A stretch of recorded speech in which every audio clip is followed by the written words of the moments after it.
Can you hear me well? Long day, huh? Last session or still more to go? Party? Oh, okay, okay. So we keep it quick. I must say, I wasn't aware what I'm signing up to come here and to give a keynote when Cem, my colleague here in Berlin, asked me, okay, are you interested in giving a keynote? You're giving quite a number of keynotes. I said, okay, fine, we do it.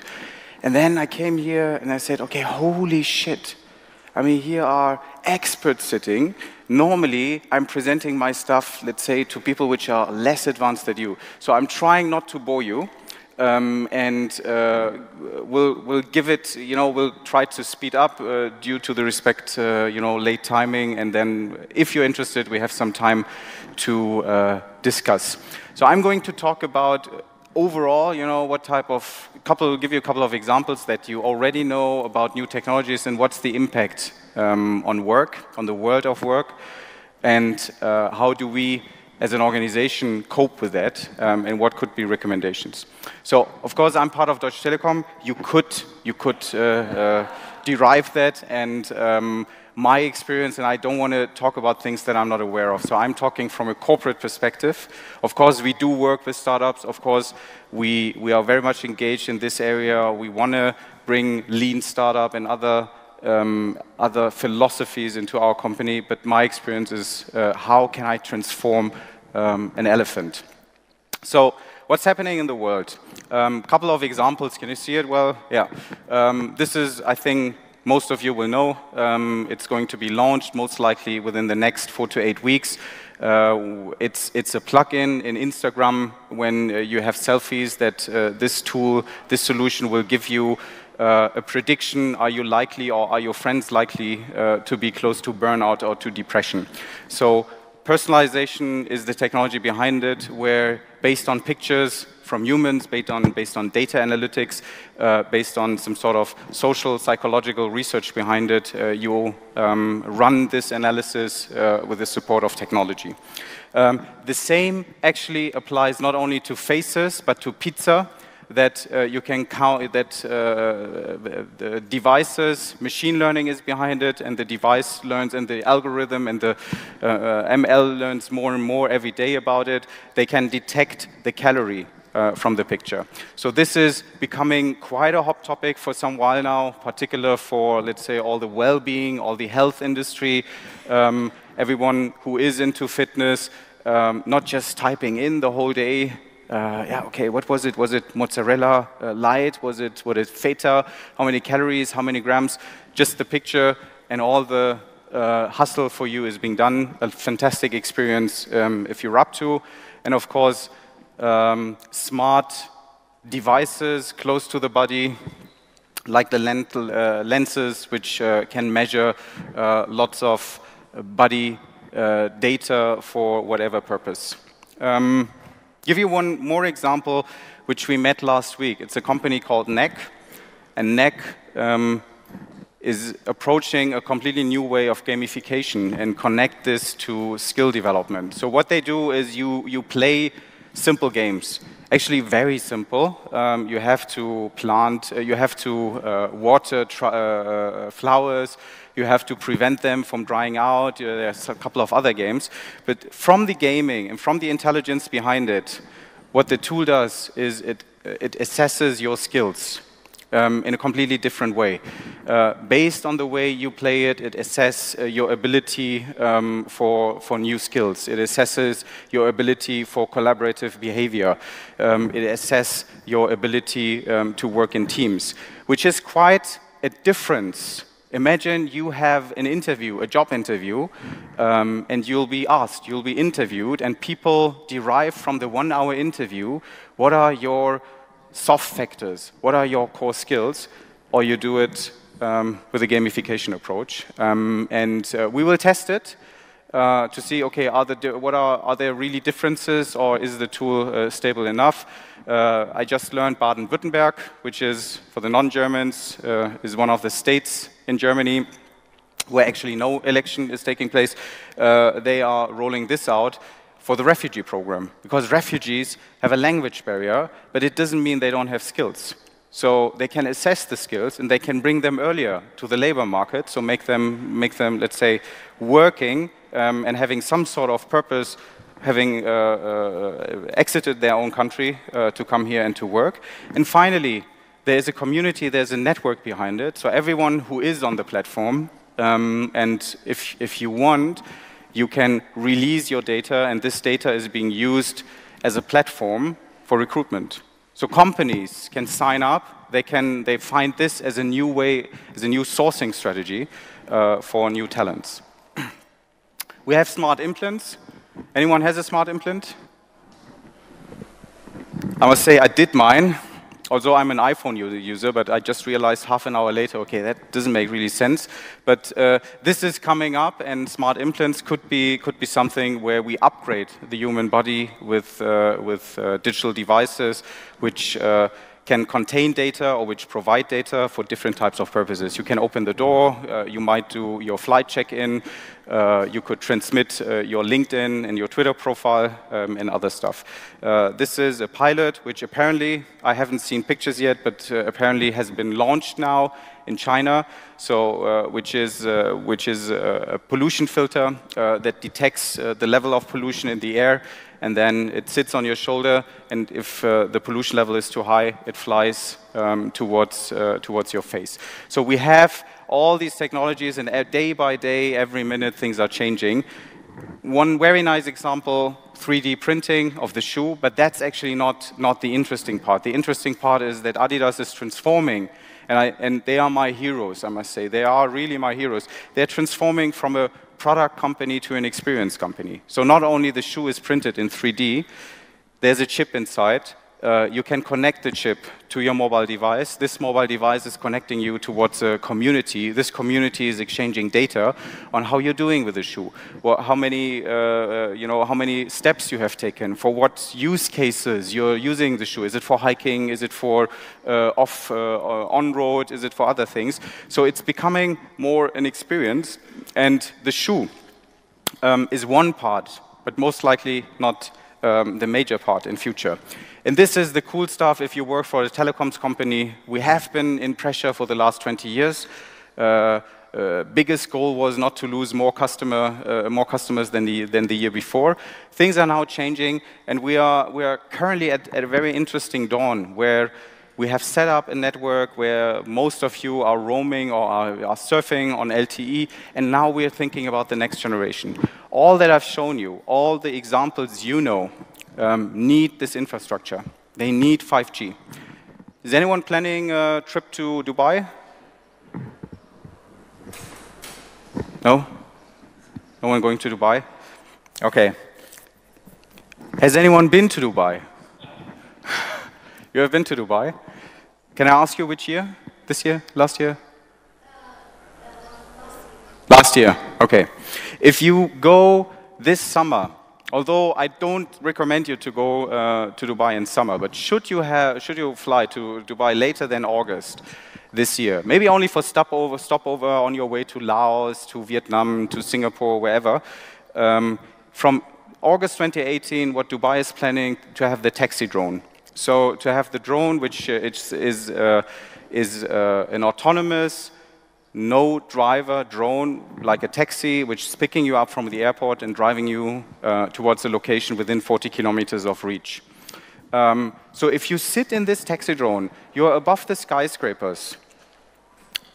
And let's say I'm sitting in the drone, and where the door is, where the exit door is there is the huge Burj Khalifa skyscraper.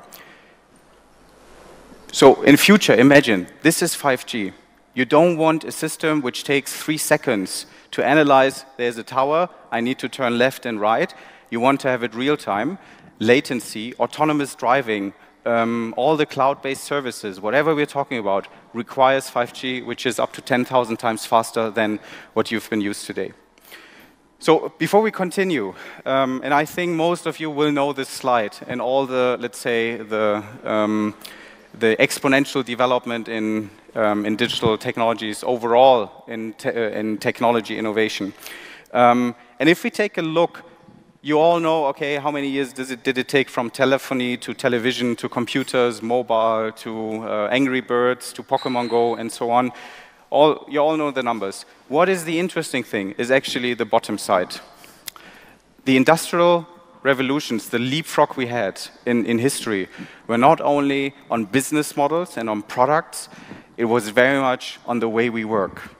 The first revolution caused lots of changes, how workers are treated. The first revolution with the mechanical looms caused countries like the US, like France, like Germany, at that time Prussia, England, to stipulate new laws for the sake of workers. The second revolution, when we came to mass production, created an entire ideology. Marxism, Das Kapital, these types of books were based at the end of the day on technology innovation that caused a massive shift of the way people worked at that time. The third revolution on computerization, mainly of the administrative function, again caused changes in the way how sociologists, how humanities in research are thinking about. And now we are in the fourth industrial age when it comes to digitization and all the unknowns and complexities we know. What do we know? What do we not know? Work for humans will move from execution, from operational work up to supervision.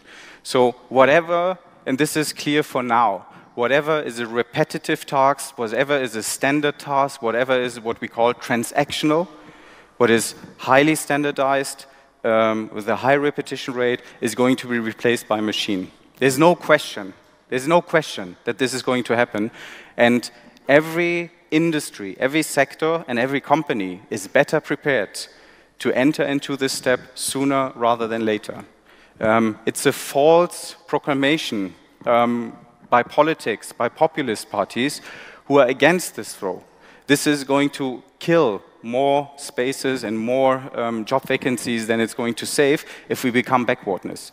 So skills in the digital age have to be developed towards supervision activities. Skills have to be developed towards managerial skills, no matter in which level you are. The change in the fourth revolution is it's not only the bottom of the pyramid which is going to be replaced, we have different levels. And this makes things more complicated. A nurse will have most likely a more secure job. A grammar school teacher will have a more secure job than probably the chiropractic or the doctor. So who's let's say higher in brackets in the education level, but this is the complexity that we have in the fourth industrial age.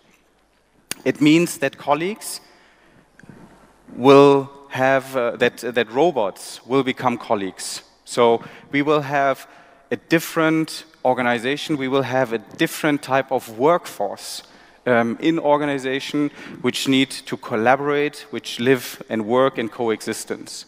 And the relationship is not from one way to the other. It does not mean that robots do the groundwork and that humans only do the supervision. We will have very different levels of relationships. Even today, we have in the manufacturing industry, we have robots being the supervisor of humans. When it comes to KPIs, when it comes to route planning, when it comes to target achievements, we have this situation today. So we will have very complex and literally any type of relationship in between robots and humans. This has huge implications on your company culture. This has huge implications on the legal framework. Whom are you going to sue? This has huge implications on social security systems. So the next competition, and we see it, we're moving away from offshoring. So more and more companies which are going towards smart companies, moving back their production to where the customer is. For example, returning manual factories from China back to Germany to be here in a kind of smart factory. Now the next race is, who's going to pay social security? Who's going to pay our pensions? Who's going to pay the pensions of the people which are working today? This is the next quest. This is the next competition that we have in between countries. Are we going to give income tax to robots or not? Are robots eligible to pay pensions? Yes or no? So these sound like very weird questions, but they are reality today, and they are determining the competitive advantage of one or the other country. We will have something that I think this audience is very much used to, but this is a big change for corporations, that we move away from silos. We move away from designing organization in expert groups and having an expert leader in one area. Why is that? Because more and more work will be done by machines, more and more work, which is, let's say, to be defined as commodity, is going to be replaced. So it doesn't mean that humans will not be able to work, that there's no role for them in an organization, but it means that what they do has a higher level of complexity. This higher level of complexity requires different knowledge from different units, from different people, from different networks. Product innovation used to be a closed area where you had a security area, where you had an extra door, where there was a doorman, where only security people were allowed to enter. These types of research and development labs or laboratories don't exist today. Product innovation today, you know it better, works with you're activating the employee crowd, you're making use of diverse teams, you're going into co-creation with your customer, with your supplier, sometimes with your competitor, and with your non-users. And this is what hierarchies means, that we are setting up completely new networks, and these networks are not hypothetical networks. These networks are supported by modern technology, by social networks, and the likes. It means that where we create value within an organization is more and more becoming independent from work. By the way, this is not only valid for white collar. We see this development with a slower pace, but it is coming also for blue collar. So for manufacturing jobs, job is moving towards supervision. The supervision can be literally done independently from the place of production. But overall, mobile working is becoming a trend. Here in Berlin, over the startup community, no big thing. But for corporations, imagine you have 230,000 people. You have 400,000 people within IBM, or 500 with General Electric, 230 with Deutsche Telekom, and so on. It's a different thing. What are we going to do? And the cost behind it. We have offices. We have lease contracts. We have spaces that cause that impact on productivity, and now people want to work from wherever they want. This changes the entire behavior. There's lots of studies about this. If everyone is going to work virtual, if there's no space where people can meet, how do we define corporate culture? On the other hand, people want to work from home. They want to have different timings, and this is a huge challenge. By the way, not only a question of design of office spaces, it's also legal implication. Who's based in Germany with your job? Okay, so the majority.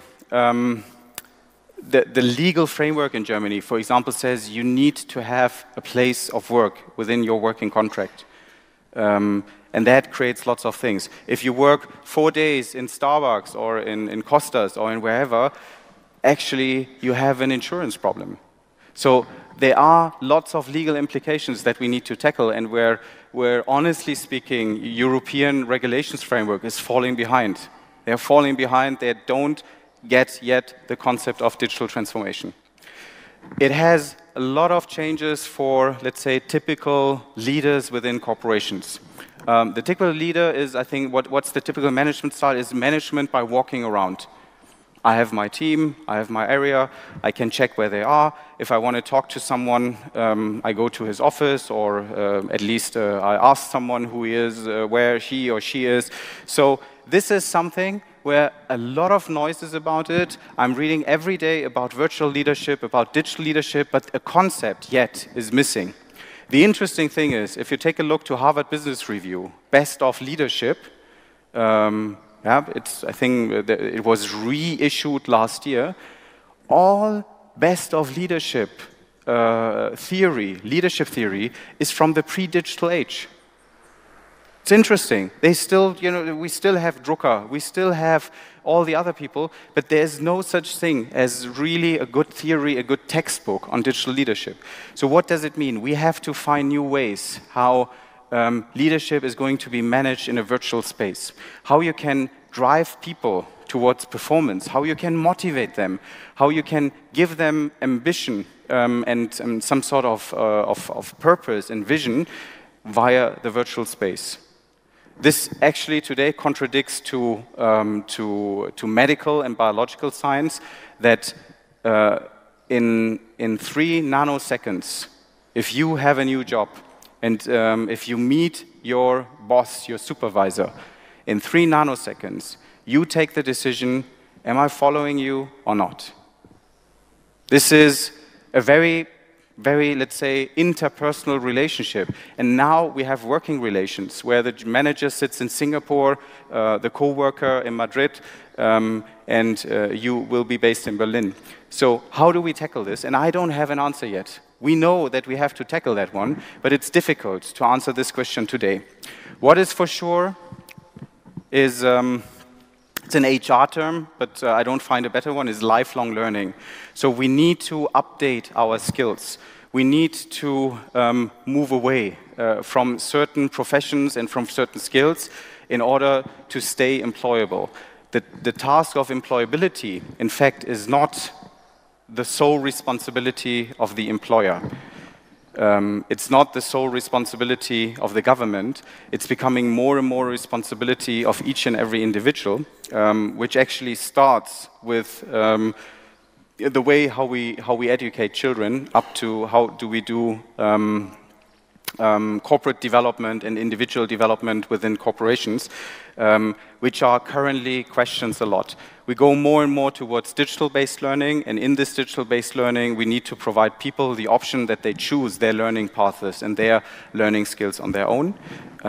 We need to get away from having only formal certification and only having formal business school and whatever academic institutions way we need to find to, let's say, micro-skill and fast-skill people in order to get them prepared. So self-management, this ability to reflect yourself, the ability to do self-paced learning, the ability to sell yourself within an organization or within a network of multiple employers that you have is going to become a core skill. And this all happens in a way where the way we work, the way we learn, the way we lead is going to change. Leading companies are companies which are innovative. There's no leading company in the world which is leading only by cost reduction and by cost saving, which is a necessary must, but leading companies, every company in the world, is focusing on innovation. That makes you a market leader. So if you want to be a market leader, open innovation becomes more and more important.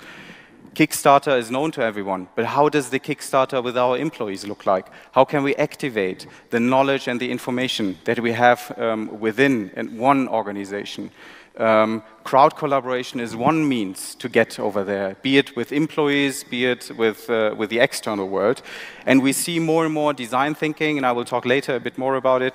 Design thinking is becoming the new normal. And design thinking is not exclusive for product development.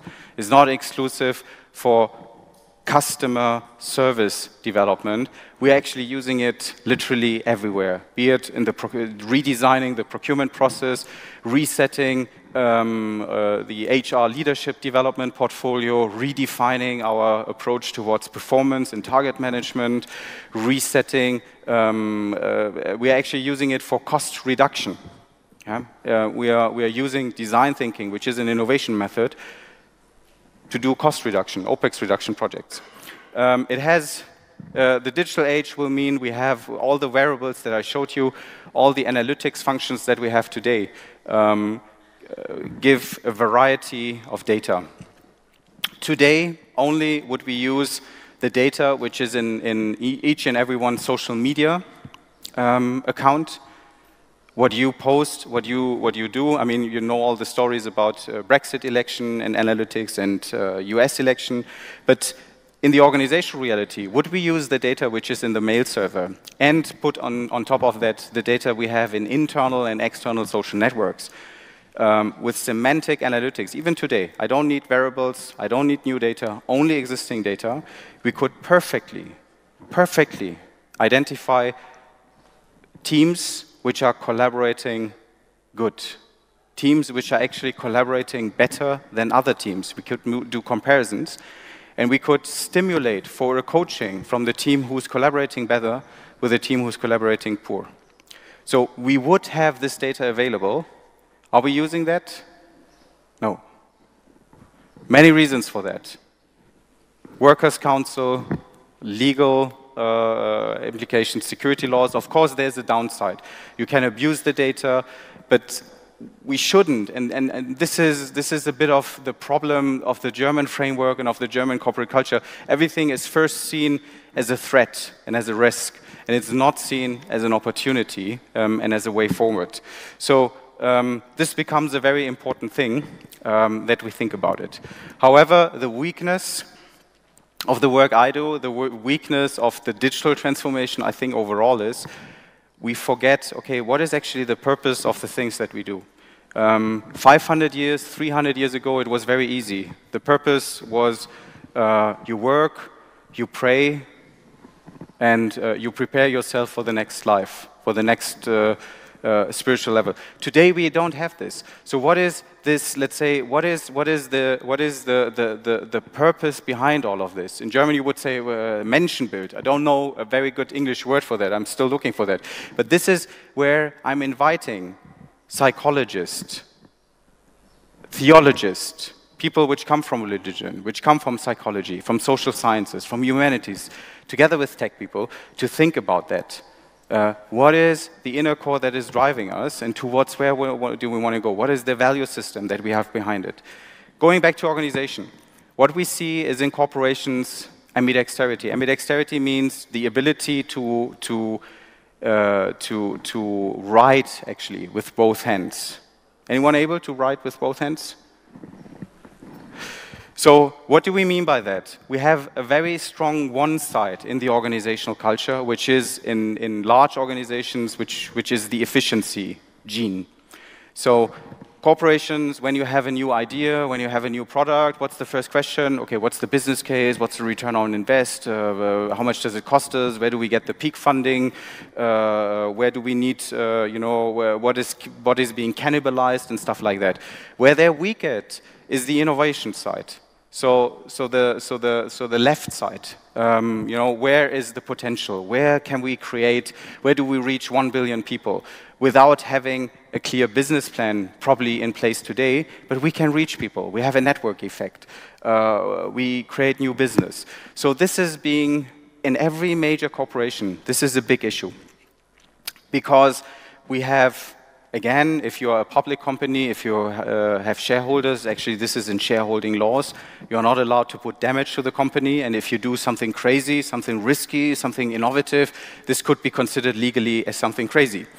On top of that, we have management education, which gives you the way, okay, you need to plan it, you need to build it, you need to run it, you need to track the KPIs in this typical approach, which is opposing the idea that the digital age, user experience, customer experience brings a gazillion of opportunities that you cannot define in a waterfall approach.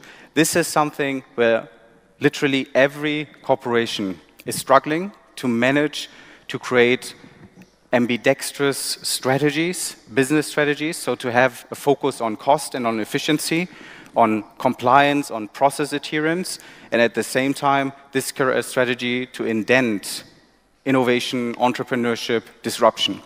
And that goes on into the culture, how leadership development is done, how we measure performance, how a failure culture is being deployed in an organization.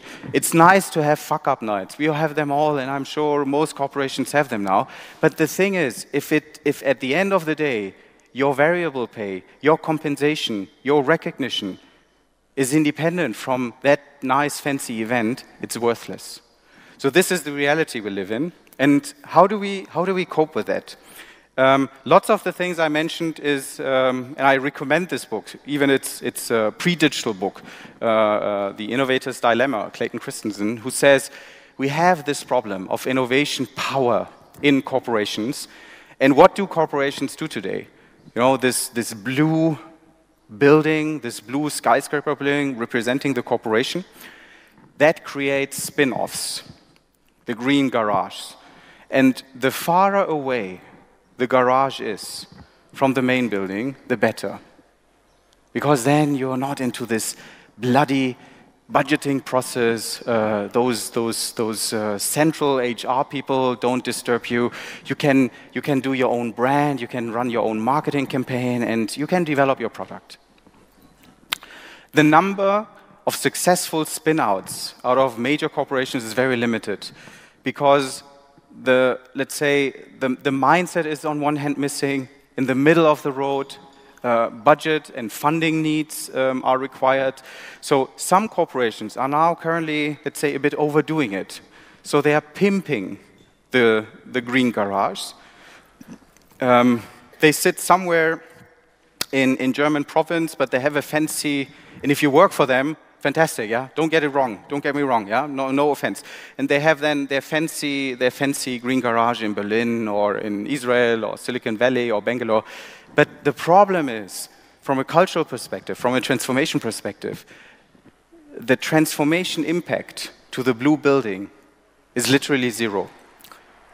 So this can be a deliberate strategy that you set up your greenhouses in order to kill your blue building. And the other strategy is you're setting them up to re-influence back your main business. And it's not either or. The strategy is both. So we need those spin-outs, but we also need the green garage in middle of the building, which means that those companies, General Electric is a good example for that. Those companies which are strong in this ambidexterity strategy and ambidexterity culture, they have both. They have their ventures, they have their green garage, but they also run the change from within. It's a very, very difficult way. You need a lot of patience, yeah, a lot of stamina, but and success is not guaranteed because this is the more stony way. You need to adhere to business processes. You have all your finance, compliance, workers' council, whatever people over there. You have less freedom because you have to adhere to the same efficiency processes in a big group. So what do more and more companies do today? They do all this, what is written here. Okay, digital transformation, so let's go into digital learning. Let's hire a superstar from the external market. Let's create a creative room and we make some fancy workshops. Let's do Scrum and Kanban and design thinking. Let's organize a digital business unit. It's all right, and it's all wrong if you're not connecting the dots. There has to be a sound strategy. Even in the digital age, you need leadership, you need strategy. And the strategy has to derive down to the definition of your creative space. A creative space without a proper methodology, without a proper strategy behind it, has no sense. And I explain to you what I mean with that. We have product development in different areas in the company, be it customer products, be it internal processes, like what is coming from HR, what is coming from finance, whatever. What we have started 2-3 years ago is to transfer the idea of user centricity, of human centricity into the organization. So internal processes within the organization, be it in HR, be it in finance, be it in administration, be it wherever, to rethink them and to challenge them based on design thinking. Which means, first of all, challenge the status quo. And challenge the status quo not with external consultants, not with some sort of anonymous questionnaires and interviews.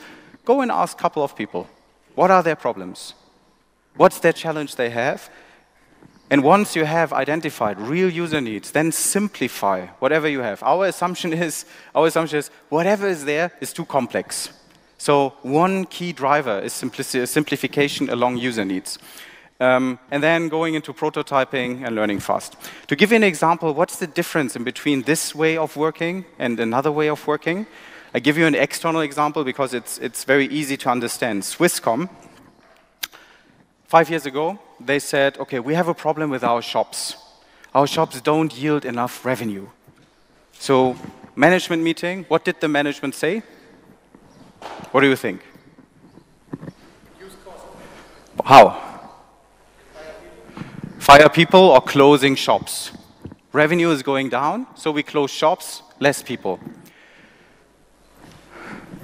They had recently, at that time, implemented a human-centered design team, a design thinking team. The design thinking team said, give us 2 months to identify what's the problem, what's the root cause in the shops. So they went to the shops, they talked to the shop staff, they talked to a couple of shop managers, they talked to real customers.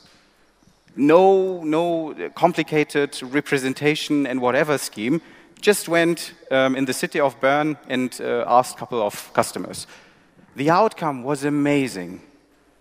The problem is not that people don't want to go to the shops. The problem is the shop is not attractive. The process is how the shops attracts people is less and less becoming attractive. So they took the results. They went into mock-ups. They created 12 different prototypes.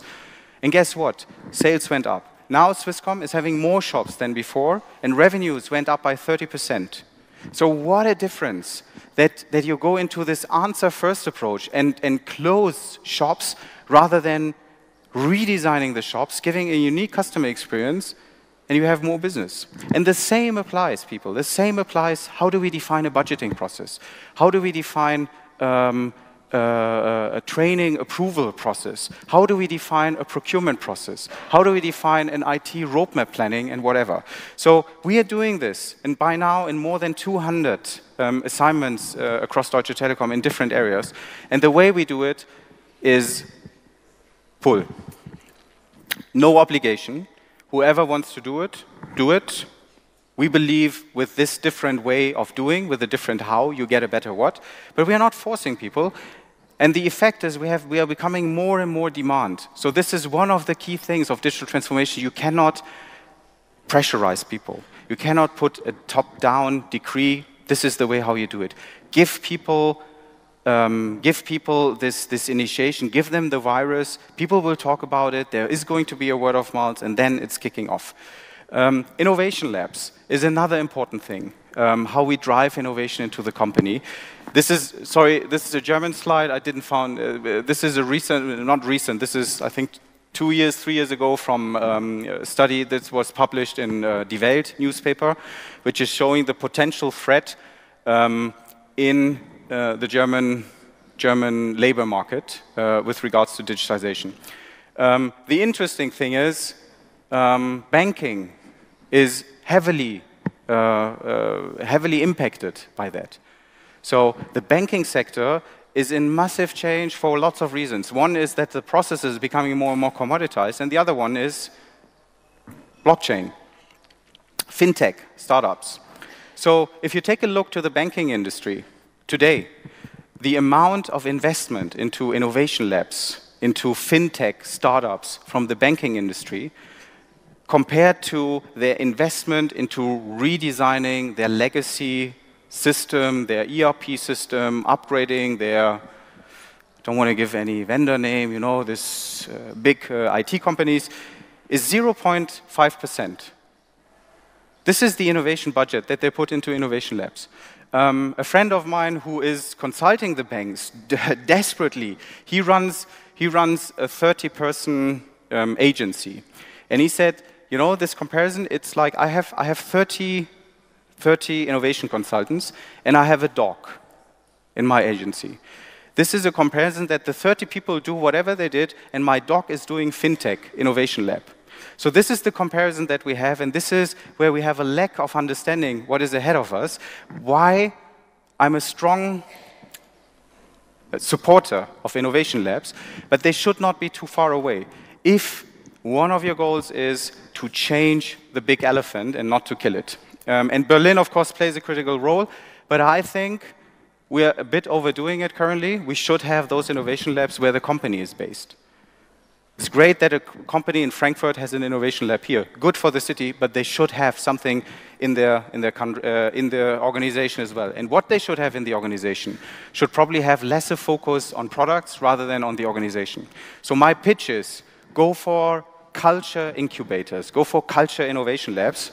And due to the time, so I'm quickly doing it. So, but the culture innovation lab, this is what my unit tries to do, at least for the HR area, is to challenge the status quo of corporate paradigms and corporate processes, is to have 4 roles. Understanding what the future is, explorer role, based from your understanding of the future, be it concepts, be it leadership styles, be it technology, challenge the status quo, but not as a restaurant critique, then, okay, this is not good, and then you have this, then go out, but to go into real support. Supporting what you challenge by accelerator or incubation models, and then talk about it as an evangelist.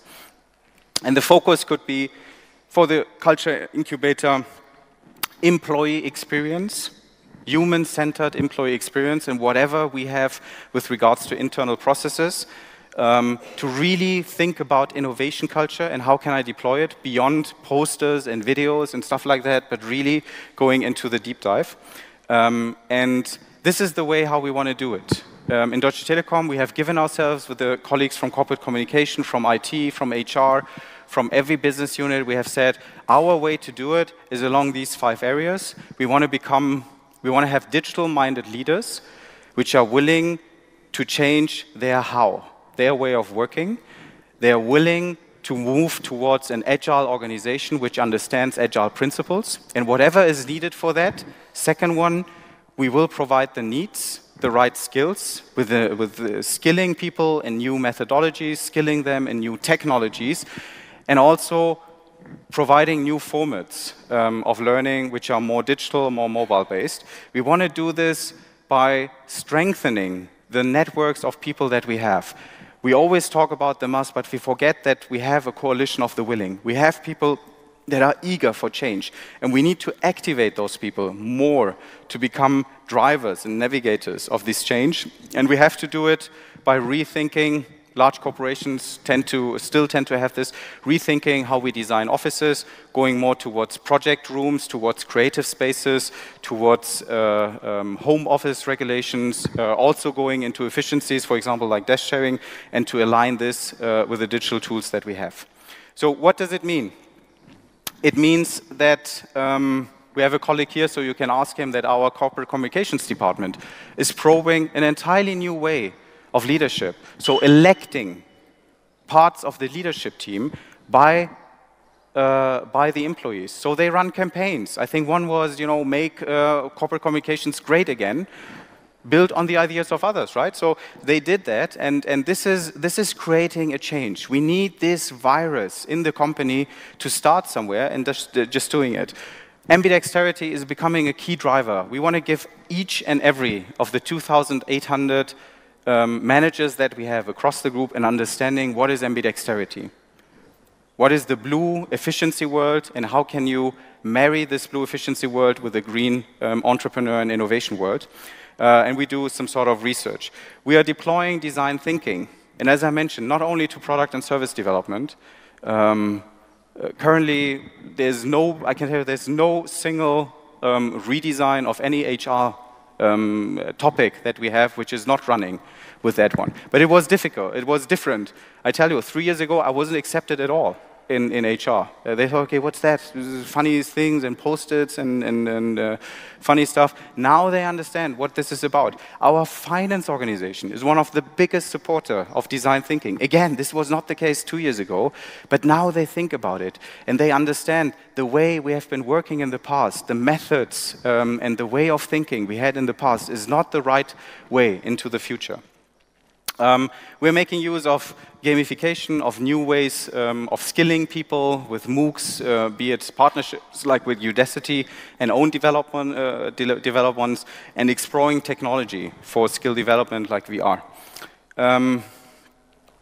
We have created, thanks to different initiatives in marketing and corporate communications, we have created a consciousness for what it means to present, what it means to be Magenta, what it means to be part of the company. I know this question, but my router is not working, and when I moved, we are working on that, people. But I think we need first to start to give our employees an understanding and this identity, and once this is there, it will move over into providing more excellent products and processes. So we have all the hashtags and all the way how we treat social networking, be it internal, be it external. We have those networking events for different purposes. So we have now a community which is focusing how do I change my way of working with the support of social networks. This is not just communication, it is of course communication, but it is also to change your business processes. We have a great example of a new leader who came into a sales unit, and he said, okay, all my regions are fighting against each other. So what he did was leadership change. You get one target. 50% of your target is region, 50% is overall.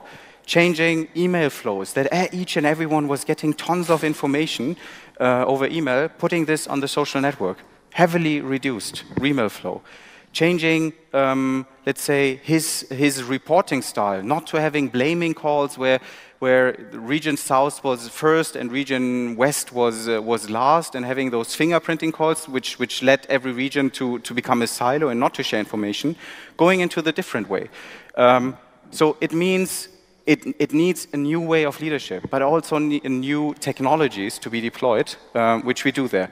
And last year, we have experimented to have a public board session meeting. Tomorrow, we will have a digital town hall where our CEO is going to talk to the audience, and everyone can follow that over live streaming. And the board meeting was also able, on board topics, for everyone in the group to follow that one. And we are experimenting with tools like social forecasting, so to deploy crowd collaboration tools within our social network. Quickly, this one. Flexible working, home office, desk sharing has lots of legal implications. I'm going to skip that one. But it means if you deploy creative spaces, they should be linked to your understanding of collaboration methods. They should be linked to your let's say, ideally to your corporate values. They should be linked to the key collaboration innovation method that you deploy. That's why we have a strong focus on design thinking, and we design each and every creative space now in our company along design thinking principles, and every, let's say, creative space owner gets an introduction into the method, so to make use of it. And we have good examples. We just did that last year in one of our sites in Wolfsburg. And after the launch of the creative space, influenced and fueled with design thinking, they created 40 patents. The year before, they had 3. I'm not just saying this is only because of the creative space, but there is something happening, and we are making use of this stuff. In a corporation, everyone wants to work with the most fanciest tools. Everyone wants to have, what you use in your private life.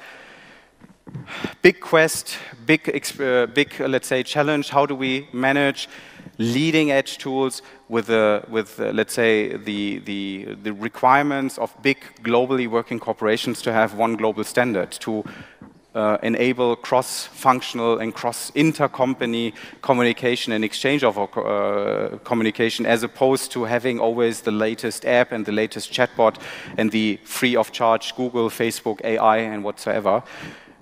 But on the other hand, people are using it. So happy to discuss if you have similar experiences. We have people making use of non-corporate tools, and it's not a small number. So the challenge that we have, do we allow these people? Because they are not doing it because they are, I don't know, they're stupid. They do it to perform their work. They do it to perform better. So the quest is global standard versus legalization versus user experience. And it's not an easy task which we're trying to take. So my recommendation, if any is needed, is don't wait for the big picture. Don't wait for a big strategy. Don't wait for your board approval. If you have an area, if you're in some sort of responsibility, just do. Would I have waited for my the board and for the CHRO to tell me what I'm supposed to do, I still wouldn't do anything. I would write nice slides and talk about, I don't know, the big plan. Just do it. And I mean, look, if you're in a big corporation in Germany, in between us, what should happen? They can't fire you. I mean, just do it, and then convince with powerful results, or even convince with a failure, but with the findings that you have.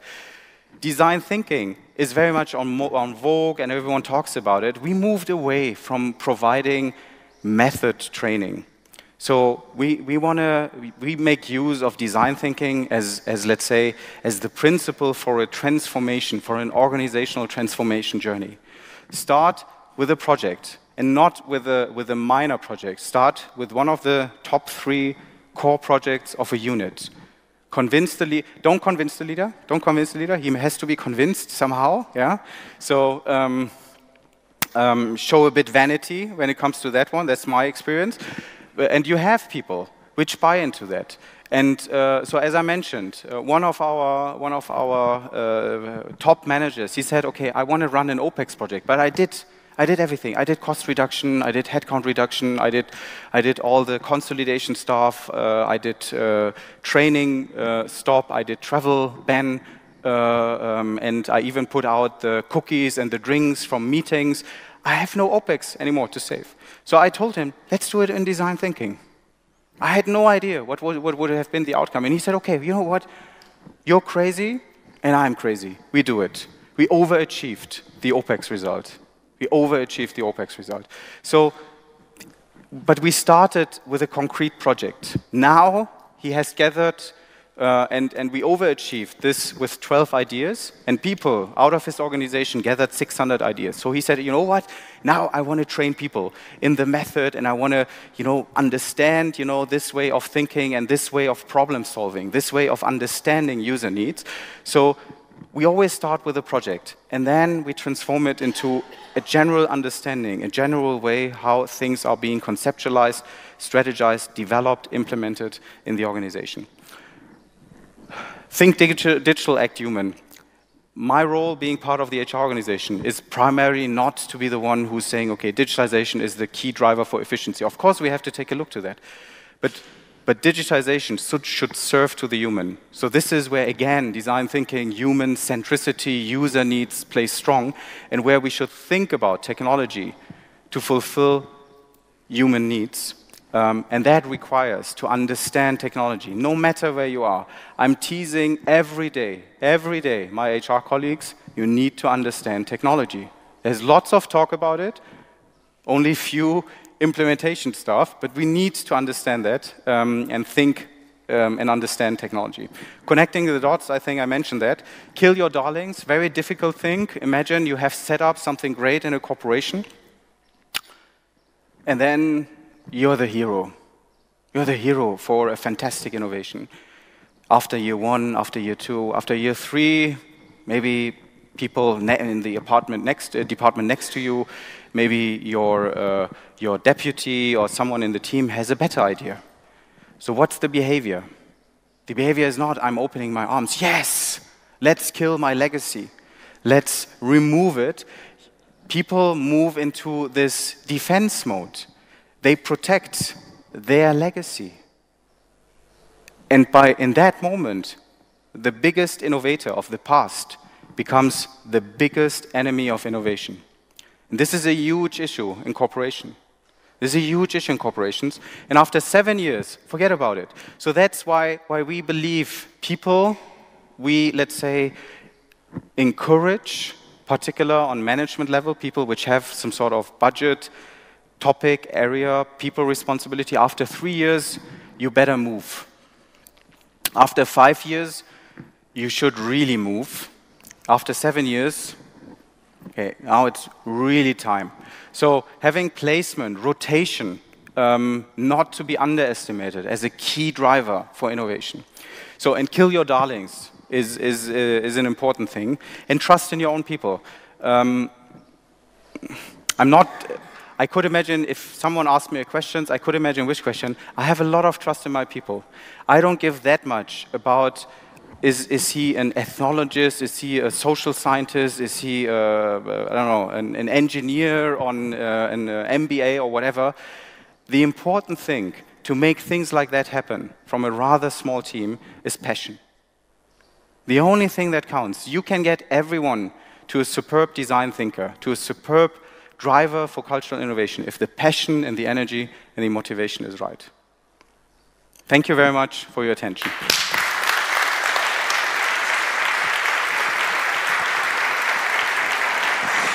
Thank you, Reza. Thank you, Reza. Maybe we have time for one last question, if there's somebody burning.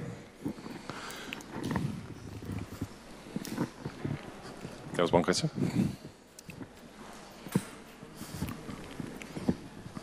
Thank you very much for the tour d'horizon, showing us a brave new world. Just a couple of comments, and then you can respond. No, not too many. Okay, but he was quite a lot of topics. First about robots and digitalization and so forth. What about the women in Bangladesh manufacturing shirts and doing soccer balls? Right? I mean, this is done because it's much cheaper than all the robot manufacturer. The other thing, human-centered design. This is not a requirement which came out of digitalization. Human-centered design has been around for 30 years in all the areas, so it's not something new. Then your example about the Swisscom shops. Okay. So the question... Should we do it later on so that we give people the opportunity? Just one more comment and then you can respond. You said it was a great idea that they were asking the customers. How about German Telekom asking their faithful customers who have been with them for 10 years, but the tariffs are higher than those for getting a new contract with German Telekom? If you ask the customers, you would see that they would go away, but why don't you do this? Why don't you apply your own methods to your company? Okay. I would like to take this in a private one-on-one session, because I'm not going to discuss now about value propositions, but you're absolutely right. We have to work on that, and we will work on that. And I'm sure that Reza is also for other private questions. Just maybe in front of the door, is that a good place? Right here.